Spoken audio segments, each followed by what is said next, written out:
औज़ुबिल्लाहिमिनश्शैतानिर्रजीम बिस्मिल्लाहिर्रहमानिर्रहीम। अस्सलाम वालेकुम। कैसी हैं आप? उम्मीद है आप लोग खैरियत से होंगे। अल्लाह पाक से दुआ है कि अल्लाह पाक हम सबको अपनी अमान में रखे, अपनी हिफाजत में रखे। जी, सबक नंबर 4 जमात नाहुम उर्दू अदब का सबक नंबर 4 है। नाम है शायरों के लतीफ़े। जी, इसका हिस्सा 1 जो है, हिस्सा अव्वल मैं आप लोगों को पहले बता चुकी हूँ, जो कि बैक एक्सरसाइज और मारूज़ी पर मुश्तमिल है।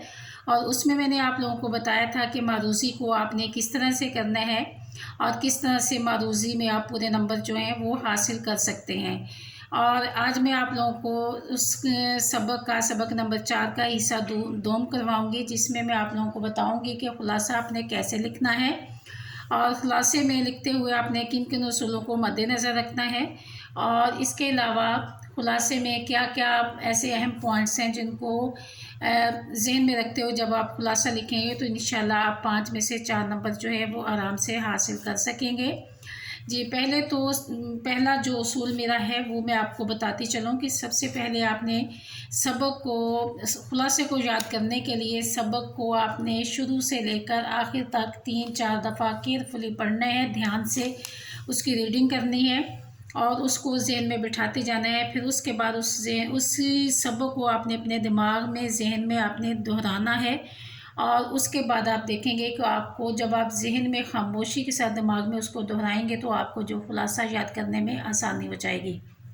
और लिखते हुए आपने जिन पॉइंट्स को मद्देनज़र रखना है, उन्वान में आप लिखेंगे सबक का नाम शायरों के लतीफ़े, नीचे फिर आप हवाले मतन लिखेंगे और कट मार्कर यूज़ करेंगे और इसके नीचे 2 लाइनें लगा देंगे और उसके बाद जिसमें आएगा सबक का नाम और मुसन्निफ़ का नाम। जी, सबक का नाम और मुसन्निफ़ का नाम होगा।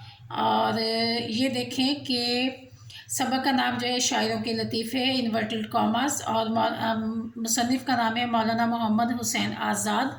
और आज़ाद के ऊपर तखल्लुस का साइन डालेंगे, इन्वर्टेड कॉमा, और माखज़ जो है आब हयात, इन्वर्टेड कॉमास।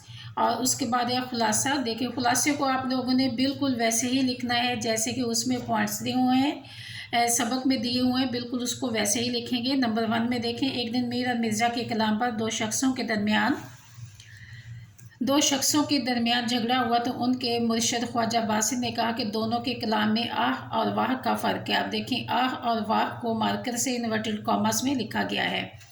और इसका दूसरा पैराग्राफ है, मीर साहब का कलाम आह है, मिर्ज़ा का कलाम वाह है। फिर दोनों शायरों का एक एक शेर पढ़ा। मिर्ज़ा के एक तरफदार बहुत ने जब मिर्ज़ा को बताया तो मिर्ज़ा कहने लगे शेर तो मीर का है लेकिन ख्यालात उसकी दाया के लगते हैं।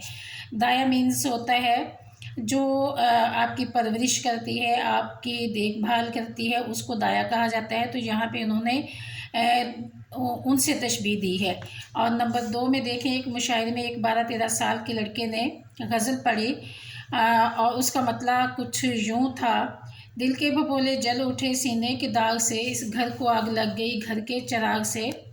और सौदा ने बहुत तारीफ़ की और कहा कि लड़का जवान होता नज़र नहीं आता, यानी कि उस लड़के की उम्र बहुत कम थी। तो इसका मतलब ये बताया गया है कि जवान होता नज़र नहीं आता, यानी कि लड़के की उम्र बहुत कम है। कुदरत खुदा की देखिए कि उन्हीं दिनों वो लड़का जल कर मर गया।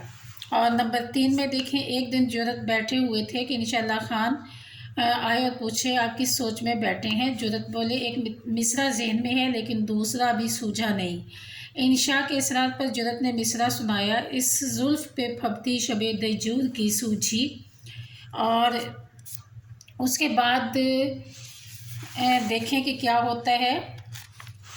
हाँ जी, इंशा फ़ौरन बोले, अंधे को अंधेरे में बहुत दूर की सूझी। जुरत हंस पड़े और इंशा को मारने के लिए दौड़े। जी, जुरत जो हैं वो नाबीना थे और वो अपनी लाठी लेकर उनको पीछे मारने के लिए दौड़ते हैं। वजह ये होती है कि जुरत जो हैं वो उनको पहले मिसरा इसीलिए नहीं बता रहे होते कि वो कहते हैं कि अगर मैंने इनको पहला अपना मिसरा बता दिया तो हो सकता है इंशाअल्लाह जो है वो दूसरा मिसरा लगाकर वो शेर को मुकम्मल कर लें और अपने नाम से उसको जारी कर दें। इसलिए उन्होंने वो पहले जो है मिसरा बताने से गुरेज कर रहे थे। اس کے بعد نمبر 4 میں دیکھیں، ایک مشاعرے میں شیخ امام بخش ناسک دیر سے پہنچے، لوگوں نے کہا جناب مشاعرہ ختم ہو چکا، سب کو آپ کا بے چینی سے انتظار رہا، تو آپ بولے جو خاص ہیں وہ شریک گروہ عام نہیں، شمار دانہ تسبیح میں امام نہیں، چونکہ ان کا نام بھی امام بخش تھا اس لیے سب نے تعریف کی۔ اس کا مطلب یہ ہے کہ امام بخش ناسک جو ہیں، کیونکہ ان کا نام بھی امام بخش تھا اس لیے وہ اپنے آپ کو بہت خاص سمجھ رہے تھے۔